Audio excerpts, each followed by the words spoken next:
Welcome to All Things Policy, a daily podcast by the Takshashila Institution.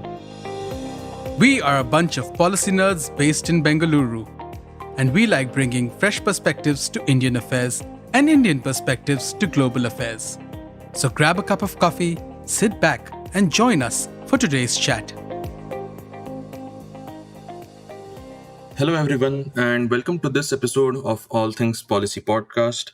I am your host today, Arindam Goswami. I work as a research analyst at the High-Tech Geopolitics program at Takshashila.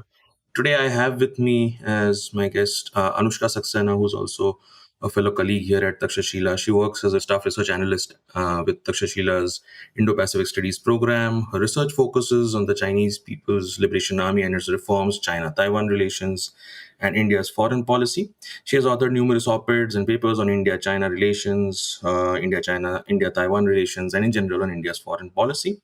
And it is in that context that we have her here today. Today we'll be talking about India-Taiwan relations and look at it from the perspective of India-China relations too. We will take a look at the historical perspective in a relationship, some recent events that have happened, where does China fit into all of this, and what could be the way forward for this triangular relationship, and especially what are the geopolitical considerations that underpin this relationship, especially in today's fast evolving landscape. It does promise to be an interesting episode. Hi, Anushka. Glad to have you here. Thank you. Thank you so much, Arindam. Excited to be here. Yeah, so let's dive right into it. So before we talk about the recent few events that have happened and about which you have written an op-ed to recently, could you maybe give some background to India-Taiwan relations? How have India-Taiwan relations evolved over the years, especially in the recent years, and especially in the light of the ongoing tensions between India and China, right? So feel free to go into as much depth as you want. Yeah. Right. Thanks so much for that, Arindam. So let me just start by saying that, the contemporary context of Taiwan-China relations or cross-strait relations as we understand it, this dynamic is kind of vagarious and volatile, if I may say so. And there are four primary factors that are contributing to how the China-Taiwan relationship is being shaped in the present and will be shaped in the future.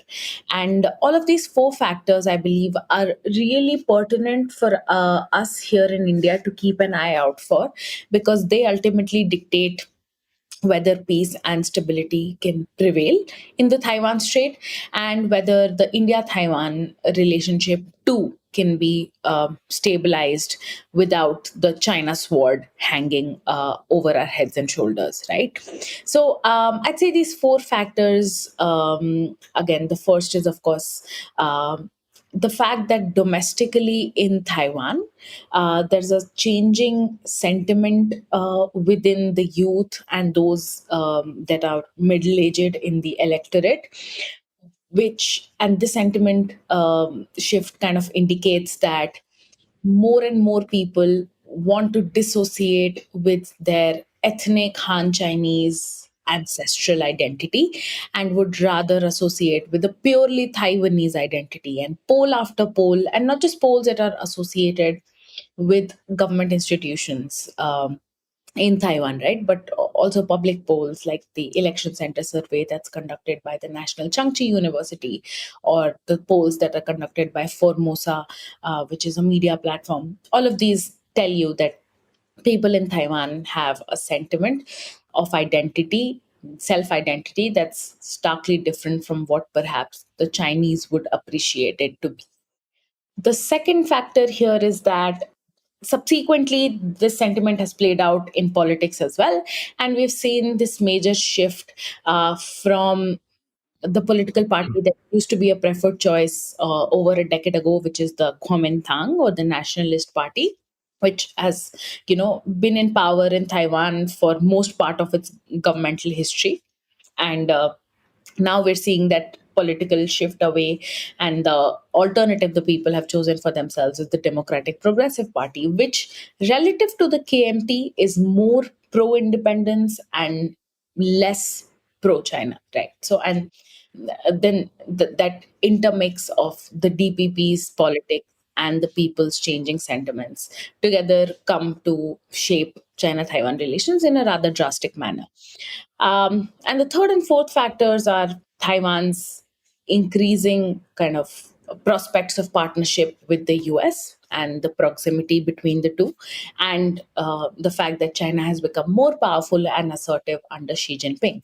And because Xi Jinping's or China's worldview rather under Xi Jinping is so marred by the lens of competition with the US, it even has begun to see Taiwan in that light and not as an isolated incident. And so, for it, obviously, increasing US arms sales to Taiwan or visits by congressional delegations, so on and so forth, mean then that there has to be heavy handed response. And it's something we've seen played out, especially in the past couple years since the then US House Speaker Nancy Pelosi visited Taipei in August 2022, which is when China launched one of its largest set of military drills. So, with these four factors in mind, I think from the perspective of an India Taiwan partnership, I think first and foremost, there has to be more political leaning to understand how the partnership can be taken forward without essentially securitizing the issue. Even on the Indian side, as much as Taiwan, there is a China problem, and China is both our biggest neighbor and our most prominent adversary, though the power asymmetry is just too large. And so, in that regard, I think to quite an extent, it makes sense that India and Taiwan look at issues of partnership where both sides can really mutually benefit economically and technologically without essentially delving into the security bits of it.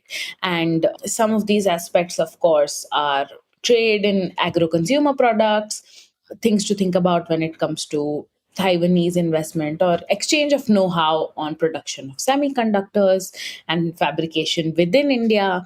And of course, people to people ties is something that we must keep focusing on because there's a lot of potential there, right?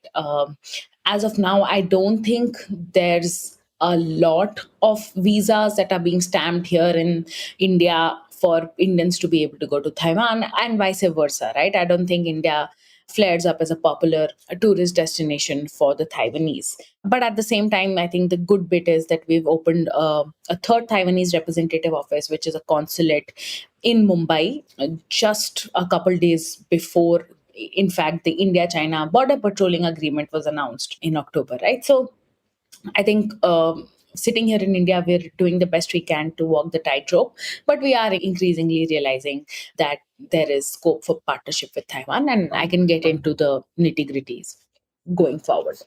Yeah, you mentioned about the third representative office being opened up in Mumbai from Taiwan, right?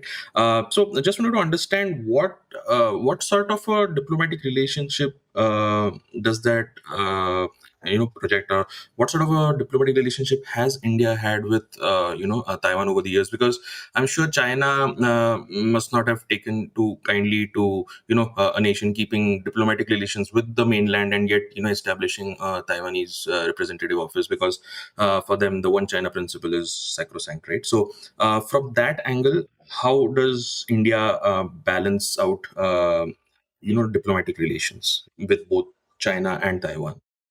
That's a very fair question. And I think from the perspective of our adherence to the one China principle, I think, and this is something that has been reiterated across government statements, that our position has been consistent, right? We know for a fact that if a nation grants diplomatic recognition to the People's Republic of China, that same diplomatic recognition cannot then be accorded to the Republic of China and vice versa, right? Which is why Taiwan still continues to boast the support of 11 diplomatic allies and the Holy See or the Vatican. globally, and those countries in tiny pockets of the world then don't recognize the People's Republic. So I think in India we are well aware of that reality, and we also care about national interests. And in that regard, we've accorded diplomatic recognition to the PRC quite early on. Since in 1949, People's Republic was established under the Communist Party, and so it was never an issue of doubt for us, I think. So in that sense, I'd say we do understand the value of respecting the one China principle, but at the same time, I'd say that China hasn't been too kind to us in here in India on if I can say the one India principle, right? There are consistent contests for sovereignty and territorial integrity on our Himalayan borders, and that's why I think India hasn't explicitly made a comment on the one China principle or adhering to it more than a decade, I'd say, because since 2008 or 2009, we haven't reiterated the one China principle or adherence to that in an official document in the public, right? And what we do say, in fact, is that our policy is unchanged, and we're still committed to whatever we're committed to, but we don't take the name one China principle. And and yet, our actions speak for themselves when we see that our trade with Taiwan has barely gone up. In fact, between 2022 and 2023, the trade went down about 2.78 percentage in total. So I think sometimes we do here in India get quite preoccupied with the China issue, and when that deliberation on China comes up, even anecdotally and in official channels, the Taiwan issue just seems to get sidelined, right? But this year, we've seen an uptick in diplomatic engagement in the sense that how Taiwan maintains representative offices globally is that it establishes them as the Taiwanese or the Taipei Economic and Cultural Center. And the TECC is then responsible for representing Taiwanese interests, its people, and its culture in across these countries. And the TECC is established in countries across the globe, and it's not just India. And even with the US, despite the fact that the US grants China official recognition or the China seat, it still continues to boast unofficial relations with Taiwan under the Taiwan Act of 1979. And in that regard, I'd say India is doing a similar line. We're trying to see where our interests lie and if Taiwan can contribute to national growth. The Taiwan Relations Act, just to go back to the point I made, or the TRA of 1979. But India thinks of where Taiwan can contribute to its economic growth and interests, and where the Indian people can help Taiwan grow as well. We know in February this year, we saw the signing of a labor mobility agreement between the two sides. And that's going to make India a preferred destination of labor invitation from Taiwan, right? So I think that's a positive step towards mutual benefit in that regard. And TECCs in India have also engaged in educating students in both traditional and simplified Chinese. So I think from that perspective, the cultural engagements that come in are meaningful, but don't necessarily impinge on or speak to India's adherence to the One China principle. Right, right. So you mentioned about convergences that we have in our, strategic outlooks, especially considering how Taiwan could, contribute to national growth. So those sorts of considerations. I just wanted to understand how important are those, right? So basically, what strategic and economic considerations should be driving India's engagement going ahead, especially given Taiwan's importance in the semiconductor supply chain, global value chain, right? How does that fit into India's broader foreign policy approach? And tied to that is a more broader question, like how do Taiwan and India view each other's roles in the Indo-Pacific region as such, right? Particularly in the context of the China challenge, right? So just wanted to understand what convergences and divergences exist in their strategic outlooks. Right. That again is a very interesting question. I'd say, first and foremost, on the question of semiconductors. See, I think there's the potential for a very important partnership here, because it truly is, as the Chinese say, win win, right? Because, see, last year there was going to be a deal between Foxconn in Taiwan and Vedanta here in India, but it went belly up in July 2023 because Foxconn didn't find the right technological partner here in India. And I think there were concerns surrounding India's ability to deliver infrastructure. But then again, like I said, this year has been really positive for the relationship.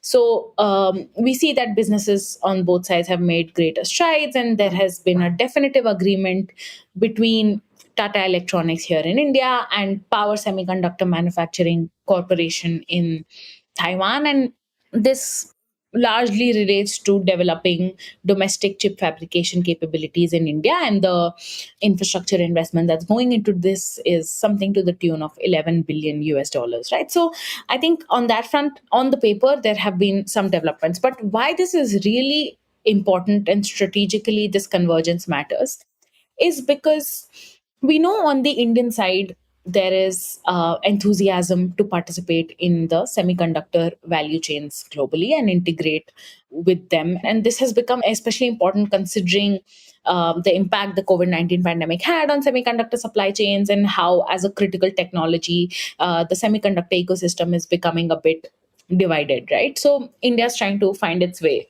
therein as a country that aims to be an important power. So that ambition has led India to invest quite heavily in making the domestic fabrication scene a reality. And we're going to continue to see this uptick in both government sentiment and investment directed towards making this a reality. Um, and from the Taiwanese perspective, we already know that Taiwan excels in and is the world leader when it comes to semiconductor production, both advanced and mature nodes. But we also know that it has some competition in production of mature nodes from China, right? And this is a question that even US policymakers think about, which is that. In the race to focus on more and more advanced nodes, will we lose out the race for mature nodes to China? Because mature nodes are practically our way of life. We have them in electricity grids, in weapons, in gadgets, so on and so forth, right? So there, I think Taiwan may want to explore friendshoring or partnerships with like minded countries, so that it can maybe open offshore facilities for fabrication, and still continue to have its name imprinted on mature node production, considering domestically a lot of it is focused on cutting edge production. And in that regard, I think the two sides find a very opportune moment where Taiwan wants to invest in offshore production of mature nodes, and India provides both labor cost advantages and heightened government support for such facilities. And this perhaps other locations like Japan or South Korea may not offer to Taiwan. And so, in that sense, if this partnership really can become a reality, and if India is able to overcome physical infrastructure investment and inspection requirements, if it can meet the demand for the requisite talent, and not just engineering talent, which I know we have, but also for other non technical jobs that come with the establishment of a fabrication unit, this really could be the pathway where India gets to integrate greatly with mature node value chains globally, and Taiwan gets to have a friend with which it can partner for more, right? So I think that's where the potential really lies.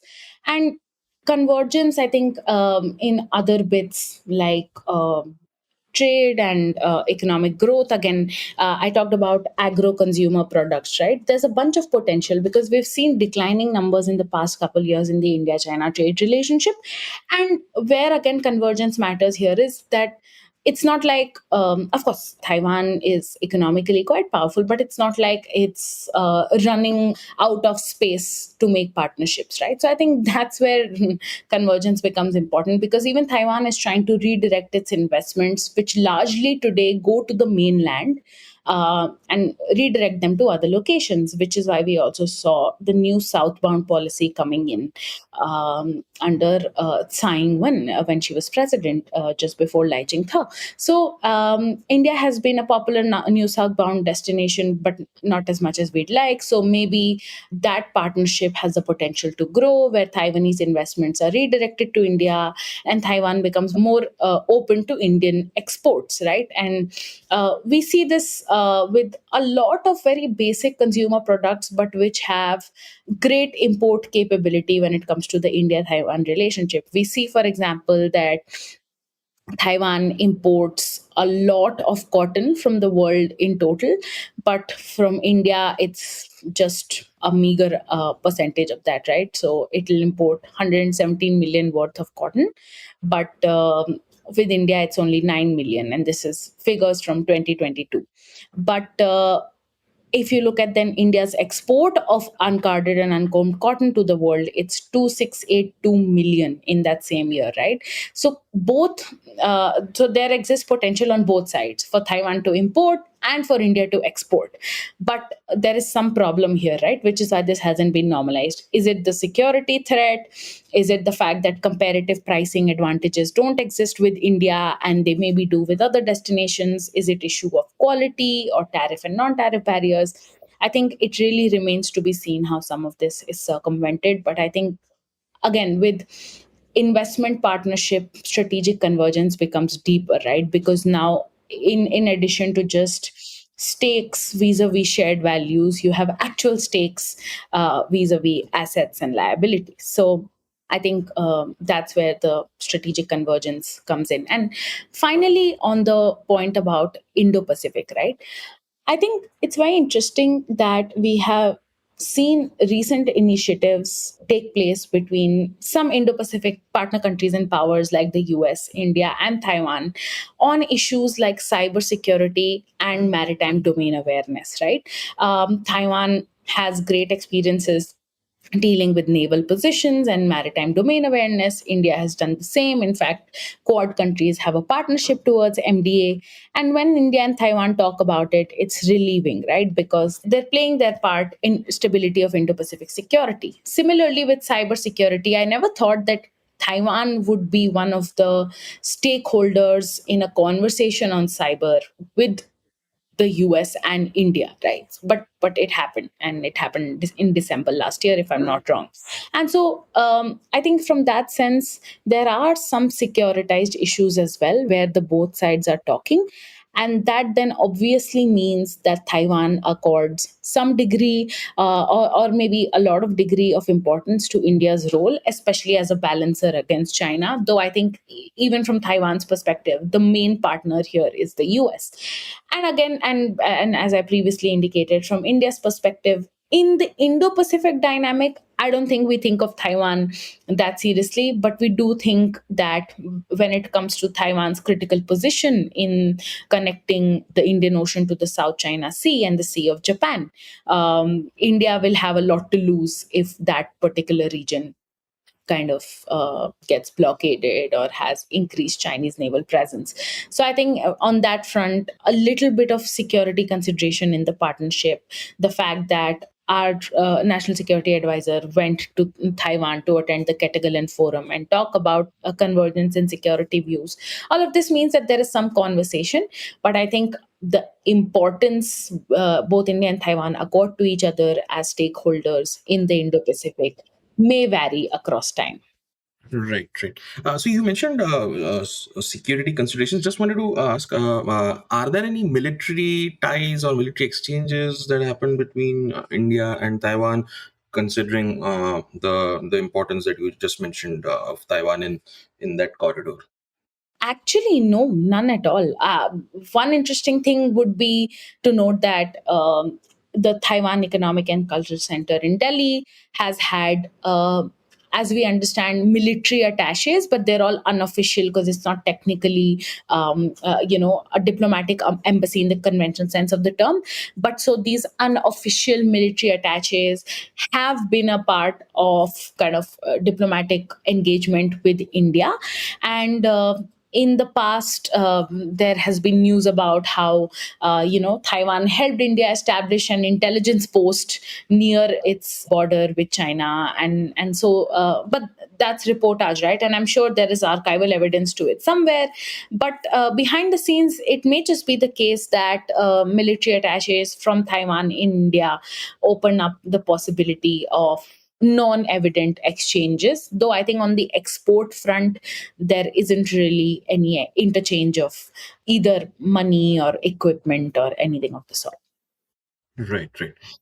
And while talking, you mentioned in passing, I guess, about the United States also. So, and given the recent elections and the results there in the US and Donald Trump getting elected as the president elect there, I can't like but squeeze in a question about USA also into this relationship, right? So, where does USA fit into this India, Taiwan, China, relationship? And going ahead, what should India's stance be? What sort of foreign policy direction should India take, considering that there is USA and China who are invested in in Taiwan as such, right?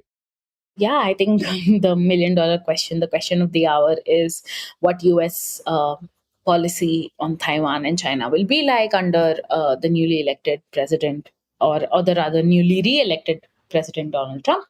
And see, I think on Taiwan, I think it's very clear.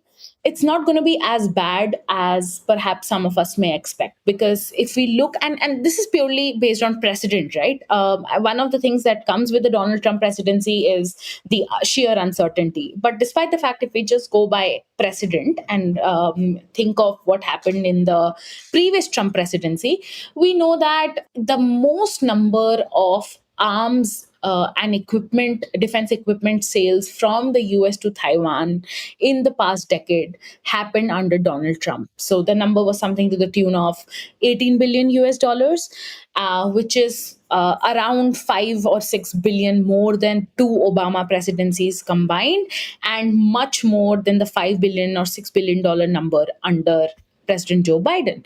So, in that sense, I know Trump has said a lot of very erratic things when it comes to Taiwan. We are an insurance company; they should pay for us for our defense, and they've stolen the semiconductor industry from the U.S. And this is going to be rhetoric that's just not going to go anywhere. But at the same time, we also know that when it came to delivering on some of the promises as enshrined in the Taiwan Relations Act, Trump delivered on arming Taiwan to the teeth, right? Of course, in a defensive nature, with weapons of a defensive nature. And similarly, I think one of the other things to think about is the mindset that Trump carries with himself. And so, looking at the cabinet composition for Trump will be very important. Last time Trump engaged with folks like Elbridge Colby, and such folks have argued consistently that the US's main problem is China, right? And so everything else should be kept aside. The Middle East, Russia should all be kept aside, and the real focus should be China. And in that competition or contestation with China, Taiwan is going to be a very useful and important bargaining chip. So if that's the same mentality that Trump is going to step into office with, I think the relationship or the focus on the Taiwan question isn't going to be as wavy or uncertain as some of us are speculating it to be. And of course, this is not to say that if China decides to invade Taiwan during the Trump presidency in a long shot, US will step in with troops on the ground, right? All of those things are very uncertain and depend on a lot of ancillary factors that is perhaps a conversation for another time.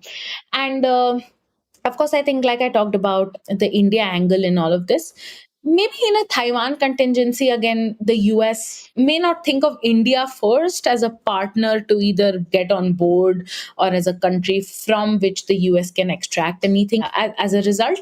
But I do think that India will have some policy options to look forward to if push comes to shove, right? And we've done a paper on this last year to kind of think of what India can do going forward.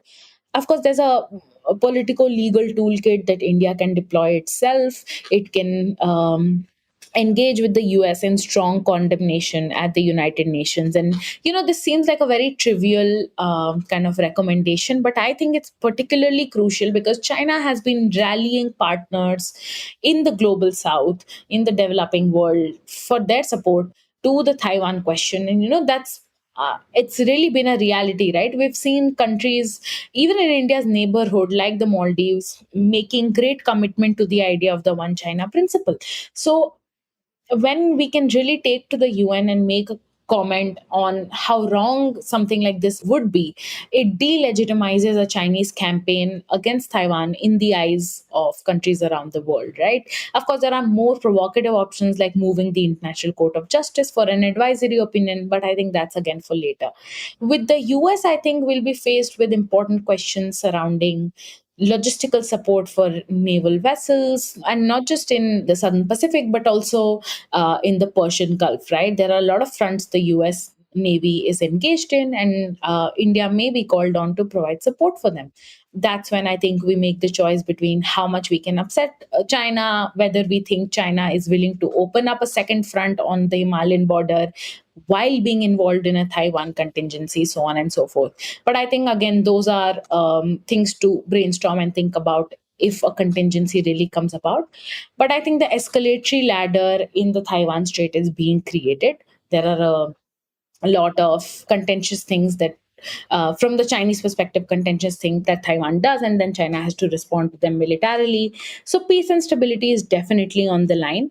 And for both India's economic interests as well as in the interest of its partnerships and the values it holds dear, it may just be helpful to think of ways to collaborate both with Taiwan and the US on largely steering the status quo in the Taiwan Strait and not anything more, right? Not independence, not diplomatic recognition, but just the status quo would be in our best interest, I think.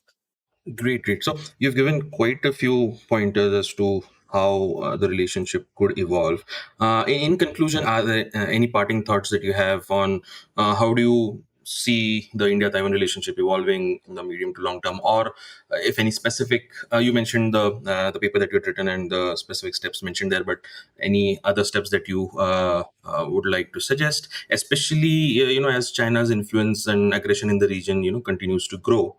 Can India, for example, use Taiwan as a bargaining chip with China vis-a-vis its conflicts around India's northern borders, right? So, any parting thoughts on this? Right. I think I've largely said what I think I needed to, but on the question of whether India can use Taiwan as a bargaining chip, Um, I'm not too sure of that, right? Because for the longest time we also thought of Tibet this way. Could we use the question of suzerainty and autonomy of Tibet as a bargaining chip with China? But I think we simply don't have the appetite in the policy making ecosystem to undertake such maneuvers, right? We've already settled the Tibet question, and now we've largely settled the Taiwan question in that we aren't really advocates for Taiwan independence or anything of the sort now. And unless we're really taking to China the proposal that we're going to grant diplomatic recognition to Taiwan, there's no other way in which it could be used as a chip per se to extract the kind of concessions we want with the Chinese. We've had over 20 rounds of co-commander level talks with them over the friction points in Ladakh, and it's been 4 years, and today we're finally hearing about only a bit of a semblance of stability on the border vis-a-vis the patrolling agreement. And that was also not without a quid pro quo, right? If we were granted access up till patrolling for patrolling up till Y Junction in Depsang, it was only because we granted back resumed access for the Chinese PLA to patrol in areas of Aksai Chin. So I think on that front, bilateral negotiation is the best we have with China, and I think more effective would be India's own measures to de-risk its economy from China, considering there are indeed real national security challenges. So on that front, I think the Taiwan factor figures in a really minuscule manner, especially also given that just like with Tibet, we've shown unwillingness to reopen the suzerainty question. With Taiwan, we've settled that there's no scope for recognition per se. But yeah, what we can do is keep on creating win-win outcomes in the economic and technological and people-to-people relationship with Taiwan. And at the same time, we know it's going to irk Beijing, but not so much that it makes or breaks the situation at the LAC. So I think that's the approach in that sense is settled. Great. Thanks, Anushka, for this very in-depth analysis of India-Taiwan relations. I'm sure our listeners would benefit a lot from your, deep analysis and knowledge on this subject. Thanks for being here. Thank you. Thanks so much, Arindam, and thank you to our listeners for tuning into the episode as well. Thank you, and stay tuned for the next episode of All Things Policy. Thank you. Bye. If you liked our show, dive into Takshashila's research on technology, strategy, and economic affairs. Check us out at our Twitter handle at Takshashila INST or our website takshashila.org.in.